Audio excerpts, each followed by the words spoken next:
Je suis ravie de vous parler d'un sujet qui me passionne depuis quelques temps et que j'ai résumé sous ce titre un petit peu provocateur, sachant que j'ai jamais eu autant de designers devant moi et là je me fais des amis. Le sujet, donc au-delà de ce titre un petit peu provoque, c'est l'émergence d'un discours autour de la responsabilité du design numérique. C'est un sujet qui se fait une place grandissante dans le débat public au-delà du cercle du design. C'est pour ça qu'il est arrivé jusqu'à moi, qui ne connaît pas ce cercle-là, et qui vient du fait qu'on prend conscience du fait que des sentiments partagés par des millions de personnes, qui sont en fait le sentiment d'être happé par son téléphone, de scroller indéfiniment sans se rappeler ce qu'on était venu chercher initialement, de consulter compulsivement son téléphone, etc., ne sont pas seulement du fait de l'utilisateur, mais ils sont aussi liés à ce qu'on appelle le design de la persuasion, le design de l'attention, qui obéissent à un certain nombre de règles. Et le résultat étant que ça vient grignoter ce qu'on appelait il y a quelques années le temps de cerveau disponible. Donc je vais commencer par quelques déclarations entendues ces derniers mois. Je ne sais pas si vous les avez vues passer. Donc ça, c'est Sean Parker, le premier président de Facebook, fondateur de Napster aussi. Justin Timberlake dans ce social network. On est tous d'accord là-dessus.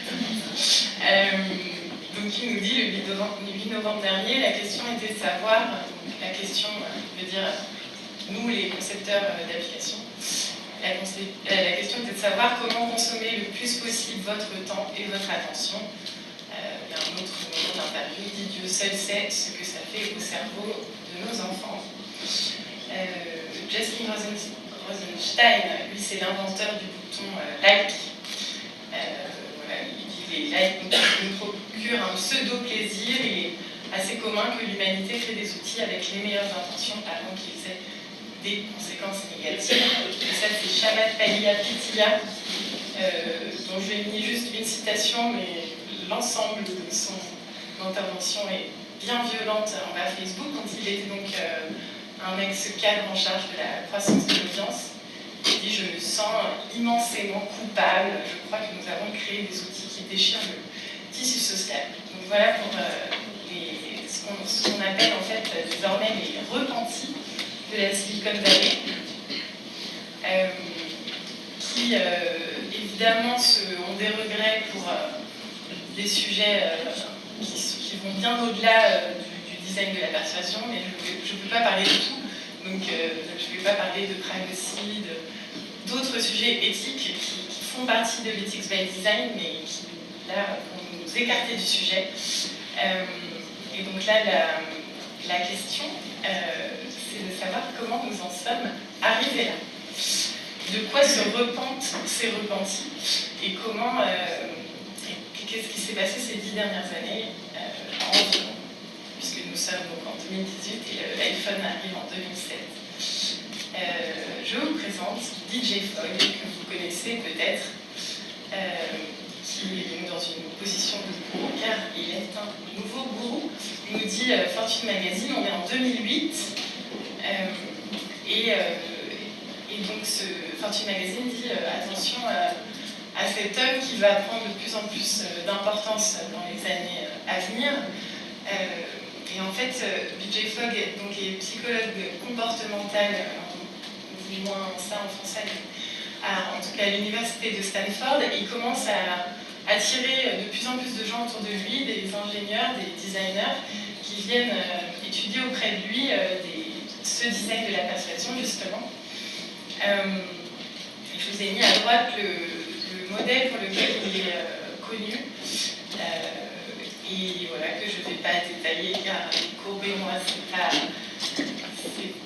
voilà, une histoire d'amour incroyable, mais quand même, juste pour expliquer, en gros, c'est assez simple. Il dit, pour qu'un comportement donné se produise, il faut que la personne soit motivée, soit capable de le faire, et à ce moment-là, on pourra lui mettre devant ses yeux un déclencheur, le trigger, et ce déclencheur étant dans l'univers numérique, du coup, c'est le mail, le SMS, la notification push.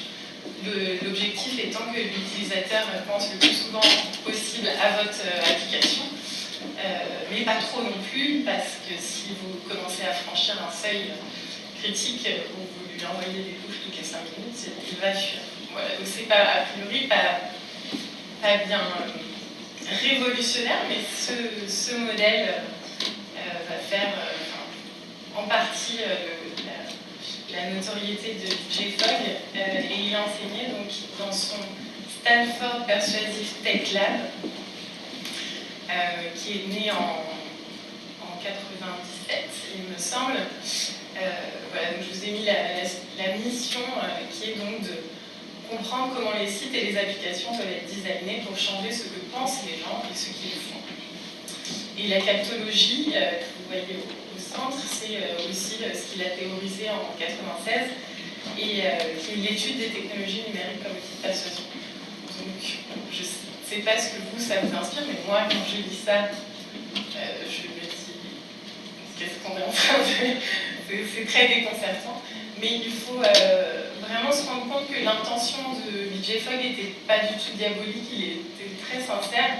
Et ce qu'il veut changer, lui, il veut changer des comportements, mais dans le bon sens. Il veut vous aider à arrêter de fumer, vous aider à payer vos dettes, vous aider à aller courir.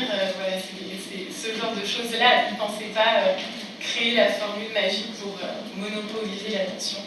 Mais c'est un petit peu ce qu'il a fait, puisque donc, une génération d'ingénieurs et de designers passe par son lab, et ils viennent apprendre à mieux exploiter la psychologie de l'utilisateur, et ils se retrouvent ensuite dans les meilleurs postes chez Facebook, Google, Uber, etc. Alors, quelques années plus tard, en 2013, l'un des élèves de Jay Fogg, Nir Eyal, écrit ce qui va devenir la Bible du métier, avec donc cette promesse qui est la première à apparaître en 4e de couverture, comment les entreprises à succès font-elles pour créer des produits que les gens n'arrivent pas à lâcher, donc c'est assez clair.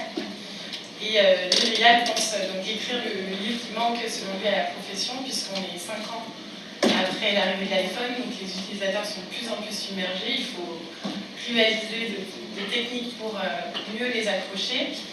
Et il dit, Nir, il faut créer des engins de désir qui créent des habitudes et poussent les gens à agir d'eux-mêmes sans qu'on ait besoin de produire des stimuli externes et onéreux comme la publicité. Donc la slide, ce que je vous ai mis à côté, c'est pour montrer que ça marche. Puisque quelle que soit la situation, la réponse est oui, il faut checker son téléphone.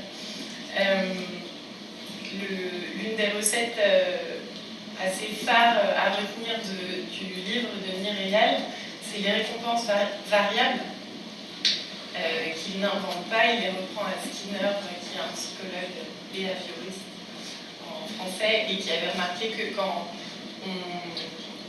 on donne à des souris des récompenses qui ne sont pas prévisibles, ça marche d'autant mieux.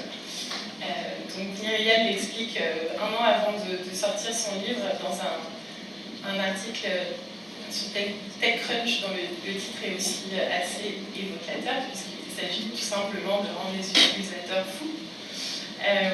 Le principe donc des récompenses variables, c'est que le corps sécrète plus de dopamine quand le cerveau s'attend à une récompense, et si vous introduisez de la variabilité là-dedans, ça multiplie l'effet. Donc c'est ça qui va créer, selon Nir Eyal, un état de chasse frénétique qui inhibe les zones du cerveau associées au jugement et à la raison. Donc le parfait exemple d'une récompense variable, c'est la notification. Vous voyez sur Facebook une icône rouge, et vous ne savez pas si c'est l'ajout de la personne dont vous attendiez des nouvelles depuis 3 jours en ami, ou un spam ou une invitation à une soirée nulle. De la même façon, votre téléphone est rempli de toutes ces icônes rouges dont vous ne savez pas si ça va être un shot de dopamine qui vaut le coup ou pas. Donc ça, la récompense variable, c'est exactement ce qui rend les gens addicts aux machines à sous, aux paris en ligne. Voilà. Donc les recettes de Nir Eyal sont assez redoutables, ce qui fait que les gens, depuis 2013, se précipitent pour être présents à son Habit Summit, qui dont le prochain sera en avril. L'entrée à 1 700 $, du coup ça vaut le coup. En revanche, en 2017, donc pour la 4e édition, le public a été assez surpris de voir que Mireille avait modifié son discours et que cette fois, il reconnaissait que les technologies étaient devenues addictives. Et en regardant le programme de 2018, moi j'étais étonnée de voir que son talk est carrément comment se libérer des distractions. Donc même l'auteur de Hoot veut décrocher. Alors est-ce que ça veut dire que les ingénieurs et les designers ont avancé aveuglément pendant 10 ans en se disant que tout était très bien comme ça et qu'on allait manipuler l'utilisateur?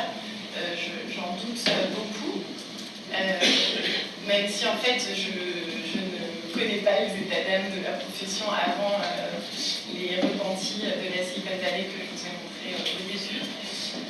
En tout cas, comme pour beaucoup de gens, le sujet m'est arrivé à travers celui dont on a déjà parlé 2 fois, tellement c'est une star apparemment, que vous reconnaissez. Donc Tristan Harris, qui a publié un manifeste assez viral en 2016, où il dit que la technologie donc, pirate nos esprits et nous prend en otage. Je ne sais pas si vous connaissez un peu juste l'histoire de Tristan Harris, qui était donc manager produit chez Google. Il s'occupait de Gmail et il se rendait compte que Gmail ne respectait pas tant des utilisateurs, donc il a écrit une note qui destine d'abord à 10 personnes et puis finalement ça monte à la direction et les 5000 personnes de chez Google la lisent et en discutent. Et là c'était bien joué de sa part parce que du coup il gagne ce titre assez bizarre de philosophe produit de Google. Et son boulot devient de réfléchir et d'analyser les outils de persuasion que met en place la concurrence. C'est là qu'il va lister en fait ces outils comme le scroll infini sur Facebook, qui fait que l'interface est infinie, donc l'utilisateur est aspiré, l'autoplay sur YouTube, l'autoplay sur Netflix qui vous propose un épisode de 5 secondes si c'est une production Netflix, mais 15 secondes si c'est une autre production. On se demande pourquoi. Et puis aussi le système des flammes sur Snapchat. Je ne sais pas si vous êtes adepte de Snapchat, mais les ados sont prêts à faire des folies pour ne pas perdre leur décompte de flammes sur leur application. Qui sont donnés plus on a d'échanges, mais le but étant qu'il y soit le plus possible tous les jours. Donc voilà, Harris va faire ces analyses-là à l'aune de ce qu'il a lui-même appris à Stanford, dans un lab que vous connaissez, le Stanford Persuasive Technology Lab, où il est passé. Et donc pendant son travail, il va rencontrer James Williams, qui à l'époque, lui, s'occupe de la stratégie publicitaire. Et ensemble, ils lancent donc Time Well Spent, qui a un peu changé de forme depuis, mais qui présente comme une sorte de label bio, qui pourrait regrouper les applications qui respectent l'attention de l'utilisateur. Et il propose que les designers prêtent une sorte de serment d'Hippocrate symbolique. Donc ça, c'est le moment où je l'ai vu sur la scène UX du Web Summit à Lisbonne en fin 2016, où il venait évangéliser la profession. Donc que dénoncent exactement Tristan Harris et James Williams? On en a parlé un peu plus tôt, mais ce qui est intéressant, c'est qu'ils se focalisent vraiment sur le temps et l'attention, qui pour eux est volé aux gens. Une notification vient rompre votre attention. Il faut en effet, Natacha l'a dit tout à l'heure, en moyenne 20 minutes pour revenir à l'objectif original. Et voilà, ce qui est en jeu pour eux, c'est l'économie de l'attention. Alors, c'est absolument pas les premiers à parler d'économie de l'attention. Ce n'est pas Tristan Harris qui invente ce concept. Donc, ça, c'est des livres de 2014. Yves Citon, il y a aussi Bernard Stiegler qui a beaucoup travaillé sur le temps et l'attention en France. Donc, juste pour la définir, c'est donc une société d'abondance où la rareté n'est plus dans l'offre de biens, mais dans le temps que chaque personne peut accorder à ce qui sollicite son attention. Donc du coup, l'attention devient la plus précieuse source de valeur. Et voilà, donc Harris et Williams nous appellent à réfléchir à la valeur de notre attention. On a tous à peu près compris aujourd'hui, en 2018, que quand c'est gratuit, c'est toi le produit. Ça veut dire qu'on a parlé de la gratuité tout à l'heure avec l'interview audio. On sait tous que oui, Facebook, etc. sont gratuits, on les paie avec nos données personnelles. Eux, ils nous disent attention, vous les payez aussi avec votre attention. Si bien que pour James Williams, nous en sommes donc arrivés à une industrie de la persuasion à grande échelle qui définit le comportement de milliards de gens chaque jour. Et seulement quelques personnes ont leurs mains sur des leviers. Voilà pourquoi j'y vois une grande question morale, peut-être la plus grande de notre époque. Ça, c'est une citation de... Vous avez ça qui depuis tout à l'heure, il faut me le dire. Je suis désolée. Bon, c'est une perturbation de votre attention. Donc ça, oui, James Williams me le dit quand je le rencontre en mai. Il était de passage à Paris, parce que maintenant il vit il a quitté Google lui aussi, et il étudie sur une thèse à Oxford il a fait un prix de $100 000, il a un petit budget, pour étudier les questions d'attention et de persuasion dans le design, mais sous l'angle des conséquences politiques. Et ce que je trouve vraiment intéressant avec Williams, même Harris aussi, mais c'est qu'il dépasse largement, en fait, le prisme de Williams, c'est les dommages collatéraux de l'économie de l'attention, pardon. Donc c'est de parler d'une société où finalement on en arrive à favoriser les impulsions au détriment des intentions, qui sapent les fondements de la société. Donc ce qu'ils disent, c'est que le modèle de BJ Fogg qu'on a vu tout à l'heure, le trigger, les récompenses variables de Myrial, et beaucoup de choses dont je ne vous ai pas parlé, Natacha a mis les biais cognitifs, donc évidemment c'est aussi très important, le nudge, beaucoup de ces techniques-là de persuasion n'ont rien de perturbation mineure. Donc ils disent au niveau individuel, ça se traduit par de la distraction, de l'addiction, de la confusion, certes, mais au niveau de la société aussi, ça se traduit par de l'impulsivité. Ça peut prendre la forme d'une certaine violence qui nous fait privilégier le sensationnel à la nuance. Voilà, et je vous ai mis Trump parce que quand j'ai rencontré Tristan Harris à Lisbonne, c'était le 9 novembre 2016, le lendemain de la victoire de Trump. C'était une conférence tech avec beaucoup d'Américains, tous viennent soit de Los Angeles, soit ils étaient tous complètement traumatisés par le résultat de cette élection. Et moi, je pensais faire une interview de Tristan Harris sur l'attention, l'économie de l'attention. Et en fait, il m'a parlé la moitié du temps de Trump parce que pour lui, le lien est direct.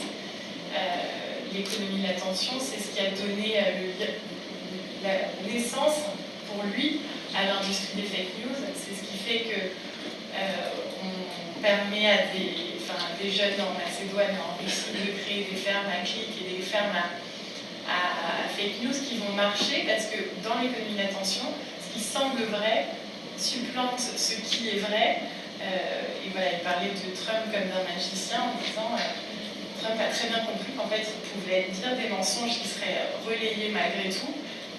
Il pouvait dire Obama a créé Daesh. Les médias ne vont pas dire Trump a menti dans la campagne aujourd'hui. Ils font le tweet en disant du coup en relayant le mensonge. Donc qui est gagnant dans l'économie de l'attention, c'est Trump et beaucoup d'autres. Et je vous ai mis Aldous Huxley parce que c'est quelque chose qui répète aussi beaucoup.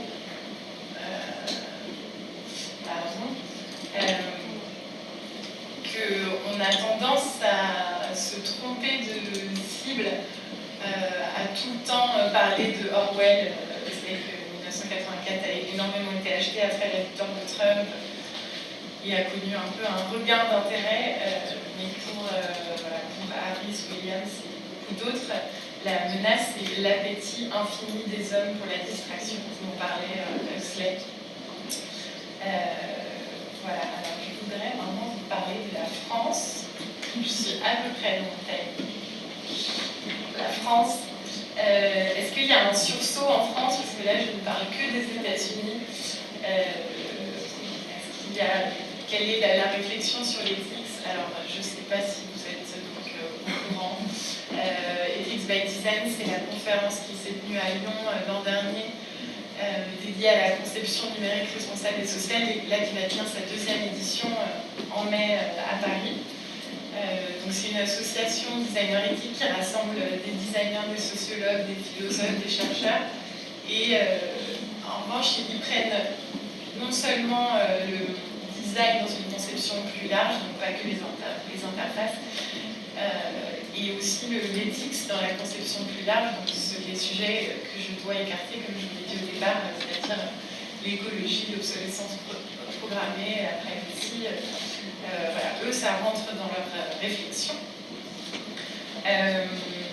Au niveau réglementaire aussi, des initiatives sont en cours avec la CNIL et la FIG. Il y a un groupe de travail qui a été lancé sur le rétro-design de l'attention. L'objectif, c'est à l'initiative de Hubert Guillot de la FIG. Et c'est pour comprendre les mécanismes qui sont déployés par les plateformes, sensibiliser les designers, essayer d'aboutir à un guide de bonnes pratiques à l'automne. Et de son côté, la CNIL, elle va faire un benchmark de ce qui pourrait se faire du côté de la régulation, puisque c'est son travail. Un benchmark à l'international. Je vous ai mis aussi le documentaire Ethics by Design de Gauthier aussi, si vous ne l'avez pas vu, qui est en ligne et qui est très intéressant. Il a interrogé Anthony dans le rôle du journaliste.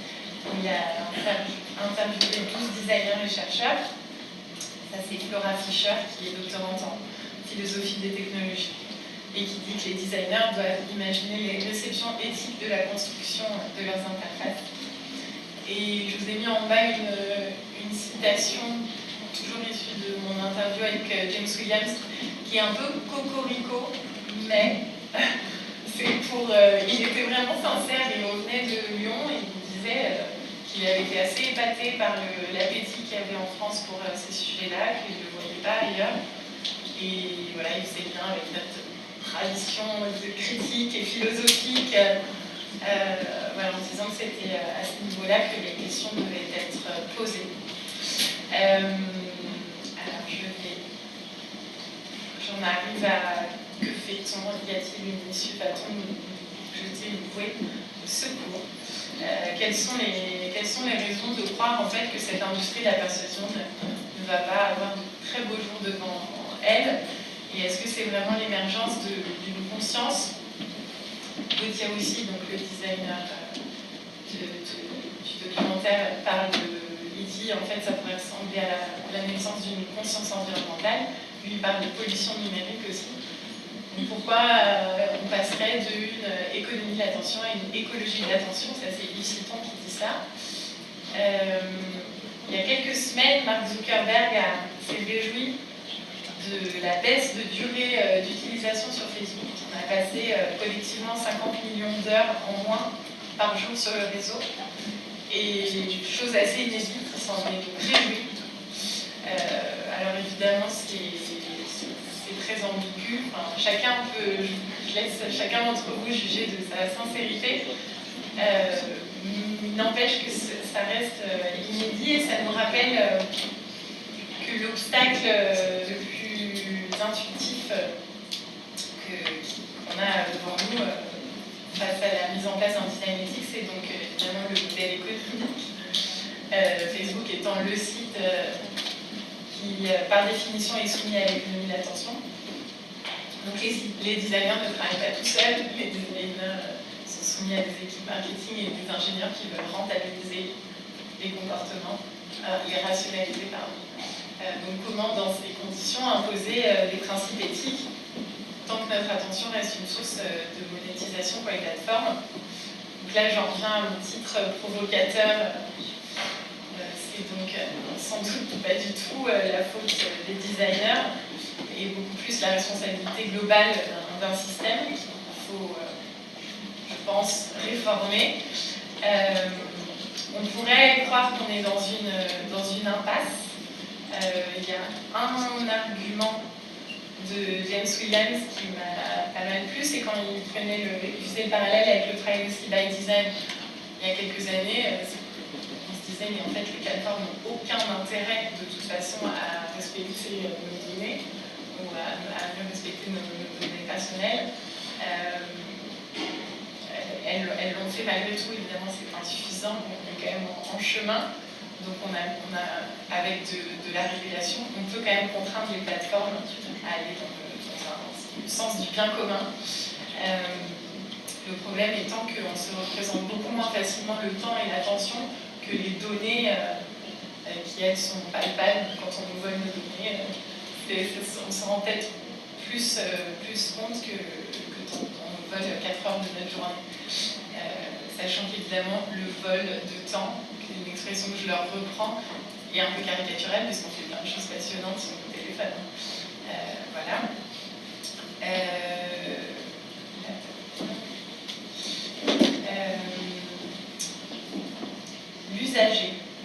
L'usager est la question éternelle de la neutralité de la technologie. Je ne sais pas combien de fois par jour j'entends que la technologie est neutre et que de toute façon le problème ce n'est pas la technologie, c'est qu'il faut responsabiliser les usagers, et après tout c'est juste aux usagers d'être responsables et à ne pas checker leur téléphone 26 fois par jour. Alors, ça c'est les chiffres officiels, c'est 26 fois par jour. Moi j'y crois pas trop, mais selon une dernière étude de Deloitte qui est parue il y a quelques mois, et pour les 18-24 ans, c'est 50 fois par jour. Ça me paraît un peu plus normal. Donc on peut improviser des techniques d'autodéfense comme ce monsieur, si on veut. Et là, c'est un article du New York Times d'une journaliste qui se demandait si la réponse à l'addiction au téléphone était d'en faire un téléphone un peu pourri. Donc, en effet, si on met son téléphone en milieu, on a moins envie d'y passer des heures. Voilà, tout ça ne sont que des questions de contournement, des stratégies d'évitement. Donc, a priori, une piste sans doute plus constructive est de faire à la fois du lobbying et de la sensibilisation. Alors, ça, c'est donc la nouvelle forme qu'a pris Time Well Spent, le Center of Human Tech de Tristan Harris. Si on se baladait dans les onglets, vous retrouveriez tous les repentis de l'Est qu'on a vu en début, parce qu'ils ont tous rallié le mouvement. Donc, Justin Rosenstein, Shaman Pagliaristia, Eugène McNamee. Donc, il y a énormément de gens qui se sont donc fédérés pour à la fois sensibiliser les professionnels, essayer de peser face aux GAFA, leur demander de faire des études sur l'impact des nouvelles technologies sur la santé des enfants, notamment. Focus qu'ils n'avaient pas auparavant. Donc il y a de plus en plus d'études analysent l'impact de l'hyperconnexion sur nos cerveaux, sur notre capacité de concentration, sur les capacités cognitives des enfants. Et a priori, c'est pas beaucoup un pari très risqué de dire qu'il va y avoir beaucoup plus d'études parce que les techniques de persuasion se perfectionnent, elles sont de plus en plus personnalisées. Là, il y a un rapport de Facebook qui a fuité et qui a révélé que l'entreprise est capable d'identifier à quel moment les adolescents se sentent le moins bien, donc les plus inutiles, et à quel moment, du coup, ils ont besoin d'un boost de confiance. Neil Rayal lui-même, il parlait de la possibilité d'exploiter des émotions négatives que sont la solitude, la frustration, etc. Et je vais terminer avec une start-up qui, pour moi, témoigne de l'ampleur des défis à venir. Vous pouvez apprécier la dégaine de ces messieurs qui ont donc créé le Dopamine Lab. C'est une start-up qui vend à des concepteurs d'applications une solution qui est dopée à l'intelligence artificielle, à la persuasive AI. Et l'idée étant d'adresser à l'utilisateur le bon shot de dopamine au bon moment en utilisant donc c'est des neuroscientifiques. Et j'ai eu au téléphone le plus stylé d'entre tous là, avec ses petits wayfarers voilà, et donc c'est Ramsey Brown qui est le cofondateur et qui me disait l'utilisation de technologies de la persuasion ne va faire qu'augmenter, voilà, il n'en doute absolument pas, et surtout l'utilisation de neurosciences aussi va encore rebattre les cartes et changer la persuasion. Ce qui est intéressant, c'est que sur la droite, ce que vous voyez, c'est j'ai installé leur programme qui s'appelle Space, qui permet de doubler toutes les icônes de vos applications. Donc, j'ai doublé celle de Facebook. Maintenant, quand je joue Facebook, j'ai le droit à ça. Donc, c'est super. Ça dure 2 secondes et ensuite, ça nous donne accès au Facebook normal. Mais ce qu'il m'expliquait sur Ramsey Brown, c'est que l'objectif, c'est de ralentir la quête effrénée de dopamine. Voilà. On voit que cette même entreprise développe quelque chose qui est absolument terrifiant d'une certaine façon, même s'il faut quand même que je précise qu'ils ne vendent pas cette application à tout le monde. Ils ont refusé de la vendre à des casinos, à des réseaux sociaux dont ils ne partagent pas les valeurs. Mais on voit bien que donc